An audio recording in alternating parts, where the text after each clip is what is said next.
और चलिए चाय पर चर्चा की शुरुआत करते हैं और बात आज हम करेंगे सबसे पहले उन शहीदों की जिन्होंने अपने साहस, अपने हौसले और अपने जज्बे के दम पर वो कर दिखाया जिसके बारे में कोई सोच भी नहीं सकता। 25 साल पहले आज ही के दिन दुनिया ने हिंदुस्तान की सेना का पराक्रम देखा था। आज उस पराक्रम और शौर्य को देश याद कर रहा है। देश याद कर रहा है, देश सलाम कर रहा है। कारगिल युद्ध पाकिस्तान के लिए वो कभी ना भर पाने वाला नासूर है जो हमेशा उसे तकलीफ देता रहेगा। आज मां भारती के उन वीर सपूतों के अमिट बलिदान को, उनकी वीरता के उस जौहर को, उनके जज्बे को, उनके शौर्य को पूरा देश सलाम कर रहा है।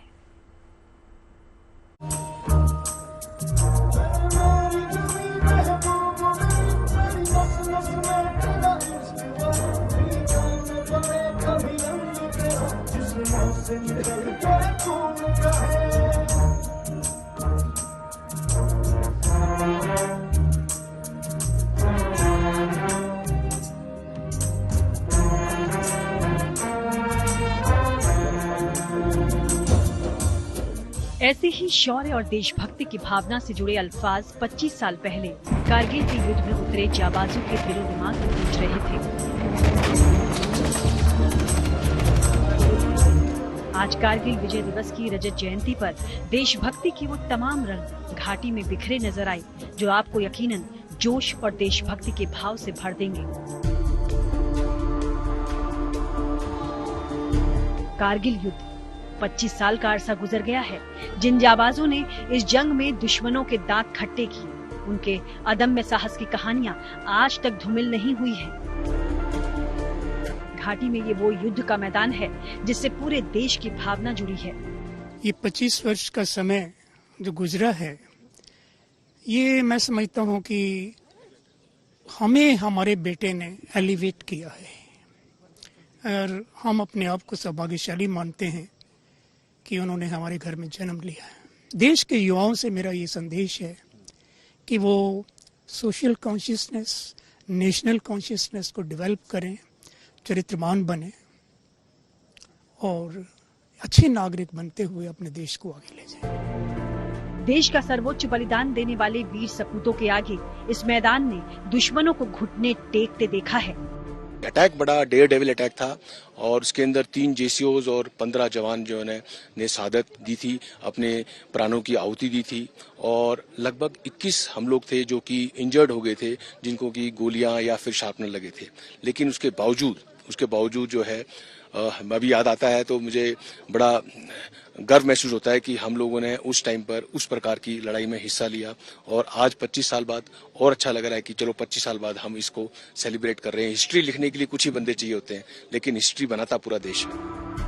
आज पूरा देश उसी कारगिल विजय को याद कर अपने जाबाजों को नमन। ये मौका, ये जगह और रजत जयंती का मौका और ये कर्म भूमि, तो यहाँ से जो आवाज जाएगी तो उसमें बड़ी ताकत होती है और वो भी प्रधानमंत्री की तरफ से। और मुझे पूरी उम्मीद है कि ये जो मैसेज है वो पाकिस्तान आर्मी के लिए खासकर उनको मिल गया होगा, क्योंकि हम शांति चाहते हैं लेकिन आतंकवाद नहीं चाहते और उसको खत्म करना हमारी रिस्पॉन्सिबिलिटी है। खुद प्रधानमंत्री नरेंद्र मोदी ने भी यहाँ पहुंचकर शहीदों को नमन किया।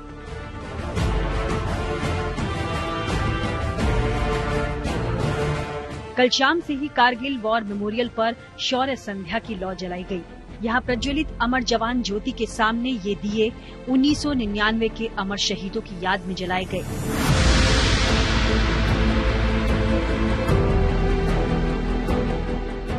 वीर जवानों के प्रति सम्मान जताने के लिए पूरा डिफेंस स्टाफ दिखा।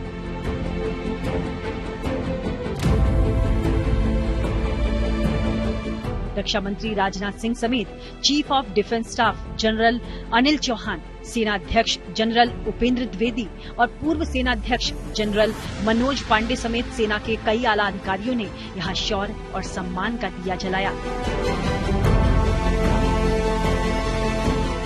इस दौरान कारगिल युद्ध में अपने प्राण न्योछावर करने वाले रणबांकुरों के परिजनों, सेना के दूसरे अफसर, जवानों और आम लोगों ने भी शौर्य संध्या में अपनी भागीदारी दी।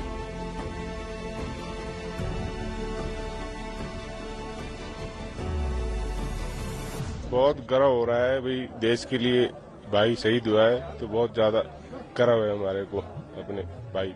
गर्व है हमें अपने पति पे कि देश के लिए न्यौछावर हो गए। मैं गर्व करती हूँ कि आज देश के लिए न्यौछावर हुए हैं, तो आज सारा दुनिया याद करता है उनको। मरने वाले तो सब मरते हैं, लेकिन याद उन्हीं को किया जाता है जो देश के लिए कुछ किए।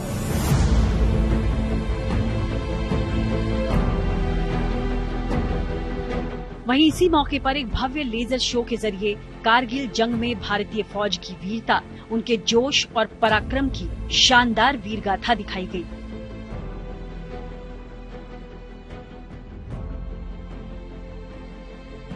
बेशक हमारे शूरवीरों के शौर्य की पताका 25 साल बाद भी बेहद शान के साथ लहरा रही है, जिसकी विरासत को हमारे आज के जवान शान से ही थामे हुए हैं।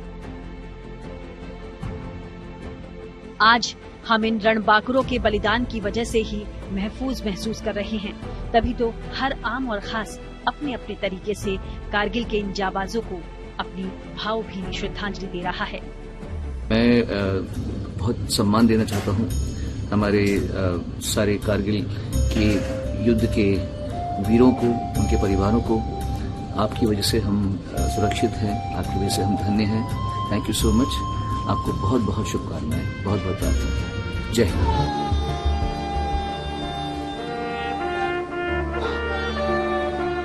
जाहिर है कारगिल युद्ध में शहीदों का अपनी मातृभूमि के लिए दिया गया वो सर्वोच्च बलिदान था, जिसकी बदौलत देश की सरहदें आज महफूज हैं, सुरक्षित हैं और दुश्मन अपनी इस सरजमी की ओर आंख उठाकर भी देखने की हिमाकत नहीं कर रहा। यही वजह है कि देश आज 1999 के उसी विजय दिवस को मना रहा है। कारगिल की जंग में पाकिस्तान को धूल चटाने वाले शहीद रणबांकुरों के अदम्य साहस को नमन कर रहा है। अशरफ वानी और गौरव सावंत के साथ bureau report, good news today.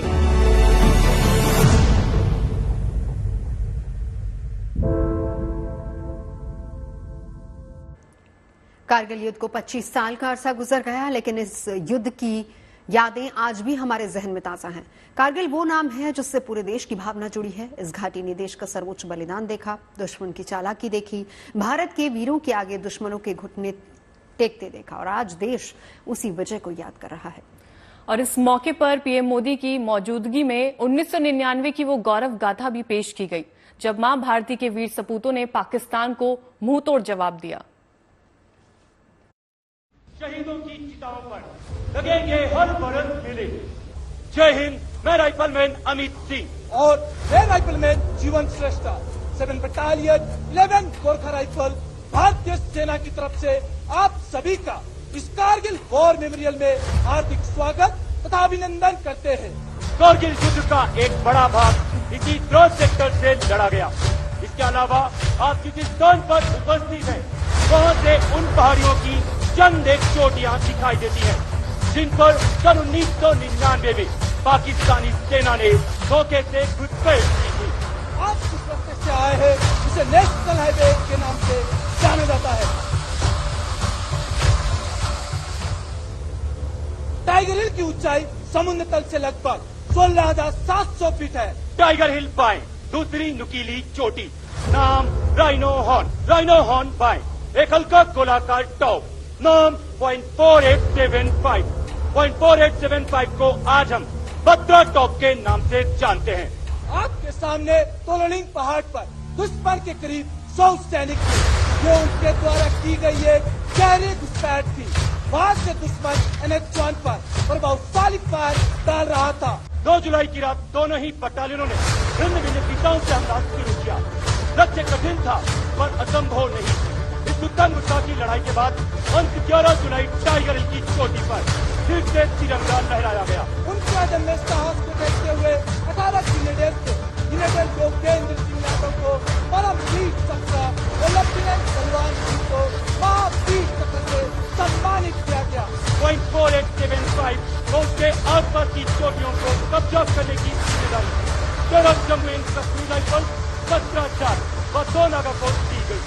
तीनों ही बटालियनों ने 4 जुलाई से लेकर 7 जुलाई तक के लिए इस संघर्षपूर्ण मुकाबले में अलग अलग दिशाओं से हमला कर दुश्मन को मुंह तोड़ जवाब दिया। इस ऑपरेशन में 13 जम्मू एंड कश्मीर राइफल के कैप्टन विक्रम बत्रा ने साहस का नया अध्याय लिखते हुए अपने प्राणों को देश के नाम निछावर कर। देखिए, साहस, आत्म बलिदान, सत्य, निष्ठा, गौरव और देश के प्रति समर्पण से ये भारतीय सैनिकों की एक पहचान बन गया है। देश के वीर सपूतों ने कारगिल के युद्ध को अपने इसी साहस और हौसले के बल पर पाकिस्तान के नापाक इरादों को खाक कर दिया। पूरा देश आज इन वीर सपूतों के बलिदान को याद कर रहा है। बिल्कुल, द्रास में कारगिल युद्ध को लड़ा गया, वहां की एक एक चोटी भारतीय सैनिकों को अमिट बलिदान की आज भी गवाही दे रही है। इस मौके पर देश के प्रधानमंत्री नरेंद्र मोदी भी द्रास पहुंचे, जहां उन्होंने देश के वीर सपूतों को श्रद्धांजलि अर्पित की।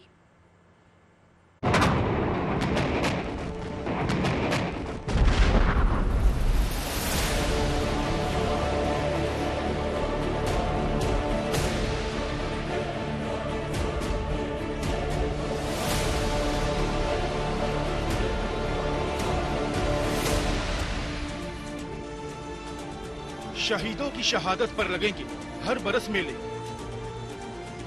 वतन पर मिटने वालों का बाकी निशान होगा। देश आज वीर जवानों को याद कर रहा है, उनके सर्वोच्च बलिदान को नमन कर रहा है। कारगिल विजय के 25 साल आज पूरे हो रहे हैं और इस मौके पर आज देश उन वीर सपूतों के अदम्य साहस और बलिदान को याद कर रहा है। ऐसे में देश के प्रधानमंत्री नरेंद्र मोदी ने भी द्रास के कारगिल वॉर मेमोरियल में शहीद जवानों को नमन किया और उन्हें श्रद्धांजलि अर्पित की। मुझे याद है किस तरह हमारी सेनाओं ने इतनी ऊंचाई पर इतने कठिन युद्ध ऑपरेशन को अंजाम दिया था। मैं देश को विजय दिलाने वाले ऐसे सभी शूरवीरों को आदरपूर्वक प्रणाम करता हूं। कारगिल विजय दिवस सेना के वीर जवानों के शौर्य और पराक्रम की वो दास्तां है जिसे सदियों तक याद किया जाएगा। सेना के जवानों ने दुर्गम पहाड़ी इलाकों में ऊंचाई पर बैठे दुश्मनों को जमीन की हकीकत से रूबरू कराया था, जिसे कारगिल दिवस के इस मौके पर प्रधानमंत्री भी खुद याद कर रहे हैं। भारत उस समय शांति के लिए प्रयास कर रहा था। बदले में पाकिस्तान ने फिर एक बार अपना अविश्वासी चेहरा दिखाया, लेकिन सत्य के सामने असत्य और आतंक की हार हुई। मैं आतंकवाद के इन सरपरस्तों को कहना चाहता हूं कि उनके नापाक मंसूबे कभी कामयाब नहीं होंगे। आज मां भारती के उन वीर सपूतों की अमीट बलिदान को, उनकी वीरता के उस जौहर को, उनके जज्बे को, उनके शौर्य को पूरा देश सलाम कर रहा है। द्रास से गौरव सावंत के साथ अशरफ वानी, bureau report, good news today. तो हमारे इन वीर जवानों की शौर्य गाथा को आगे बढ़ाते हैं और अब आपको संदेश दिखाते हैं जिन्हें हमें दर्शकों ने कारगिल विजय के 25 साल पूरे होने के मौके पर भेजे हैं। तो शिव रतन बोस, उन्होंने लिखा है, विजय दिवस के इस बलिदान को देश कभी ना भूल पाएगा। हिंदुस्तान का परचम यूं ही सदियों तक लहराएगा। जय हिंद, भारत माता की जय। और वहीं सावित्री माला लिखती हैं, ऐ मेरे देश के नौजवान सैनिकों, घायल है तुम्हारे प्यार में हजारों, आशिक हैं अनेकों। देखिए, जैसा कि हम सभी जानते हैं, सावन का महीना चल रहा है, भोलेनाथ का ये महीना है। ऐसे में देश में कई जगहों पर बादल खूब बरस रहे हैं। दिल्ली समेत आसपास कई क्षेत्र ऐसे हैं जहां हाल फिलहाल में ही बादल जो है वो मेहरबान हुए हैं। लेकिन कुछ राज्यों को अभी सावन वाली बरखा बहार का इंतजार है। ऐसे में मौसम विभाग ने देश के कई राज्यों इस वीकेंड के लिए क्या गुड न्यूज दी है, चलिए आपको दिखाते हैं।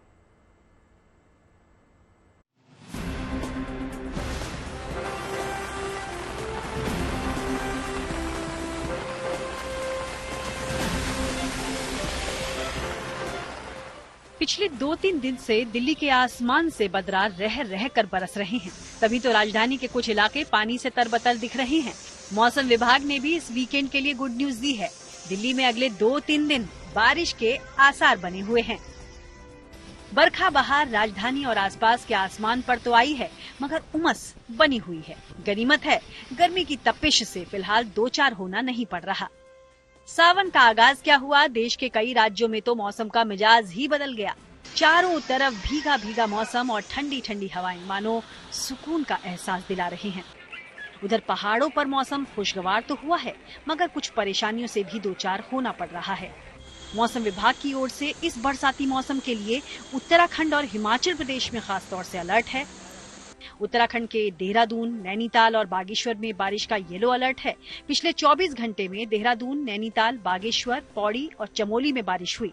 वहीं मौसम विभाग की माने तो पूर्वी और पश्चिमी उत्तर प्रदेश में भी आने वाले 3 दिनों तक बारिश की संभावना बनी हुई है। प्रदेश के 17 जिलों में भारी बारिश का येलो अलर्ट है। जानकारी के अनुसार मुजफ्फरनगर, मेरठ, एटा, हापुड़, टुंडला, आगरा, नगीना, ललितपुर, बिजनौर, फतेहाबाद, बुलंदशहर, बांदा और फर्रुखाबाद में बारिश हो सकती है। उधर राजस्थान में भी बरखा बहार है। मौसम विभाग ने अगले 4 से 5 दिनों में पूर्वी राजस्थान के कई भागों में और पश्चिमी राजस्थान के बीकानेर संभाग के कुछ भागों में बारिश होने की संभावना जताई है। सावन के महीने में बिहार के कुछ जगहों पर राहत की बारिश तो हुई, मगर कई जिले अभी झमाझम बारिश का इंतजार कर रहे हैं और ये इंतजार खत्म होता भी दिख रहा है।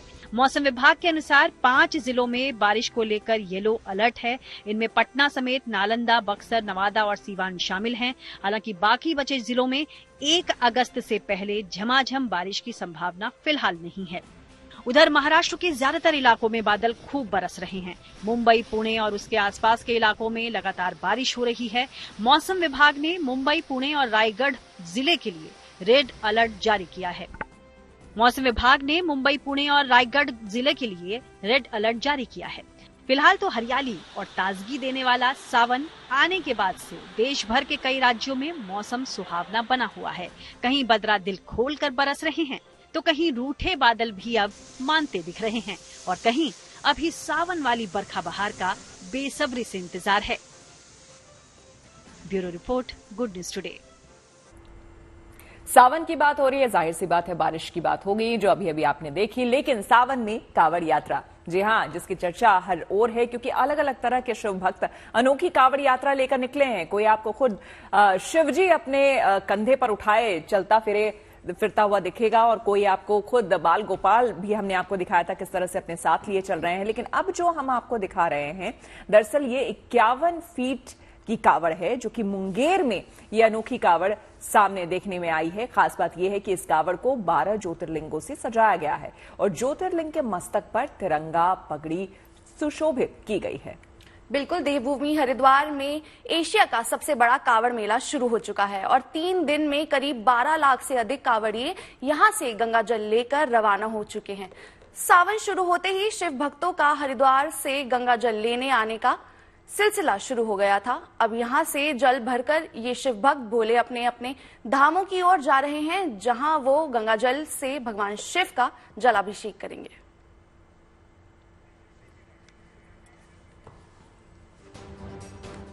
अच्छा, ये बताइए कि तोहफा देना हो तो कहाँ जाना चाहिए? मतलब अच्छी जगह बताइए जहां से हम गिफ्ट खरीद सकते हैं। मॉल। अच्छा, मुझे गिफ्ट करना हो तो कहाँ लेके आप कहीं? शगुफ्ता तो सीधा ऑनलाइन एक मिनट में बता ये लो ऑनलाइन लेवल है। नहीं, ऑनलाइन में ये सुविधा हो जाती है कि आप सामने वाले की पसंद से उसे कुछ गिफ्ट दे सकते हैं। इजी हो गई है, लेकिन जो मजा जाके गिफ्ट खरीदने का है ना वो कहीं नहीं। फीलिंग्स जुड़ी होती है। जाना कहाँ है? जाना कहीं नहीं है, छुट्टी है, वीकेंड है, बारिश का मौसम है। मैंने तो बोला है कि समोसे के साथ एंजॉय करना। हाँ, शगुफ्ता की छुट्टी की बात मत किया करो, संडे और मंडे है ना, दोनों दिन तुम्हारी छुट्टी है ना। प्रगति मैदान जाना, बहुत अच्छा गिफ्ट एक्सपो लगा हुआ है, वहां से मिले गिफ्ट। ठीक है, दीपिका जाना चाहेंगी? बिल्कुल जाना चाहेंगे, आपके साथ चलेंगे और आप फिर मुझे वहां से गिफ्ट दिलाना। Very good, on point. तो चलिए आप देखिए क्या क्या खास है प्रगति मैदान में इस गिफ्ट एक्सपो में।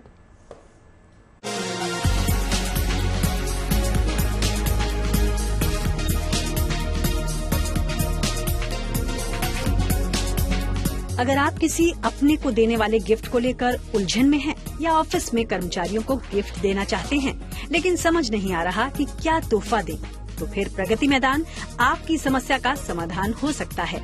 यहाँ लगा गिफ्ट वर्ल्ड एक्सपो शायद आपकी उलझन को दूर भी कर सकता है। चाहे अलग अलग किस्म के प्ले कार्ड हों या लकड़ी के बने खूबसूरत गिफ्ट आइटम्स, लक्ष्मी गणेश की खूबसूरत मूर्तियां हों या मेटल के बने अलग अलग गिफ्ट आइटम्स, इस गिफ्ट एक्सपो में तमाम ऐसे तोहफों की भरमार है जिन्हें देखते ही खरीदने के लिए आपका दिल मचल उठेगा।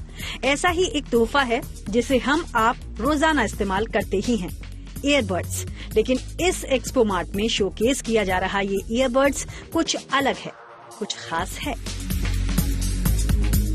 इस ईयरबड्स के बॉक्स से अपने फोन को आप कंट्रोल कर सकते हैं, सेल्फी खींच सकते हैं, यहाँ तक कि वीडियो गेम भी कंट्रोल कर सकते हैं, और वो भी किफायती कीमत में। इसकी कीमत महज 2500 रुपए है। इस प्रोडक्ट को हिंदुस्तान में पहली बार लेके आए हैं मनदीप जी और ललित भैया ने इसको लॉन्च किया है। इसमें आपका फुल फोन कंट्रोल है, जिसमें आप सेल्फी खींच सकते हैं, जिसमें आप वॉल्यूम कंट्रोल कर सकते हैं, इक्वलाइजर बेस कंट्रोल कर सकते हैं, प्लस आप इसको अपने वीडियो गेम के अंदर कंट्रोल की तरह से भी इस्तेमाल कर सकते हैं। आप फोन दूर रख दीजिए और गेम इससे खेलें। अपने सोफे पे बैठें और आराम से इससे गेम खेलें। आप बिल्कुल इसको अपने फोन की स्क्रीन की तरह इस एलसीडी को यूज कर सकते हैं। प्रगति मैदान में गिफ्ट वर्ल्ड एक्सपो का ये 25वां संस्करण है, जो कि कल यानी गुरुवार से शुरू हो गया और शनिवार तक चलेगा। एक्सपो में 600 से ज्यादा प्रदर्शक शामिल हैं। साथ ही 3500 से ज्यादा ब्रांड के साथ 30,000 उत्पादों के स्टॉल लगाए गए हैं। दिल्ली से मनीष चौरसिया के साथ bureau report, good news today. चलिए अब आपको भटिंडा के रहने वाले 12 साल के मनन गोयल से मिलवाते हैं, जिन्होंने 11 मिनट 13 सेकंड में रामायण मन का 108 सुनाकर इंडिया बुक ऑफ रिकॉर्ड्स और एशिया बुक ऑफ रिकॉर्ड्स के साथ साथ वर्ल्ड रिकॉर्ड यूनिवर्सिटी में भी अपना नाम दर्ज कर लिया है। मनन ने अपने अनूठे रिकॉर्ड के श्रेय अपने छोटे भाई को दिया है। इससे पहले मनन के छोटे भाई ने भी हनुमान चालीसा का पाठ कर वर्ल्ड रिकॉर्ड बनाया था। मैंने world record, Asia book of record, India book of record, exclusive book of record ਦੇ ਵਿੱਚ अपना नाम दर्ज कराया है। मैंने रामायण मन का 108 सुनाकर अपना वर्ल्ड रिकॉर्ड बनाया है। ये मैनू मेरे छोटे भाई गीतांश गोयल, जिसने हनुमान चालीसा का वर्ल्ड रिकॉर्ड बनाया है, मैनू उस तो प्रेरणा मिली तो मैंने भी कोई वर्ल्ड रिकॉर्ड बनाने की सोची, तो मैंने रामायण मन का 108 का वर्ल्ड रिकॉर्ड बनाया। एक बेहद खूबसूरत सा ये शेर है, जरा सुनिए कि गुलशन की फकत फूलों से नहीं कांटों से भी जीनत होती है। जीने के लिए इस दुनिया में गम की भी जरूरत होती है, लेकिन आप ज्यादा गम मत लीजिए, क्योंकि आज शुक्रवार है यानी कि वीकेंड और अगले 2 दिन छुट्टी। बिल्कुल, लेकिन ये ब्रेक 2 दिन का है। जब 5 दिन गुजर गए तो 2 दिन भी गुजर जाएंगे। हम सोमवार को फिर आपसे मिलेंगे। देखिए, सोमवार को आएंगे और ढेर सारी अच्छी खबरें आप सबके सामने लाएंगे। साथ में कड़क चाय भी होगी आप सबके लिए। बिल्कुल, अच्छी बात ये भी है कि इस वीकेंड मौसम भी मेहरबान है, यानी शानदार मौसम चाय के साथ। तो भाई आप चाय और पकौड़ों का मजा लीजिए, हमें मिस कीजिए मंडे वाली चाय, साथ पियेंगे विद समोसे।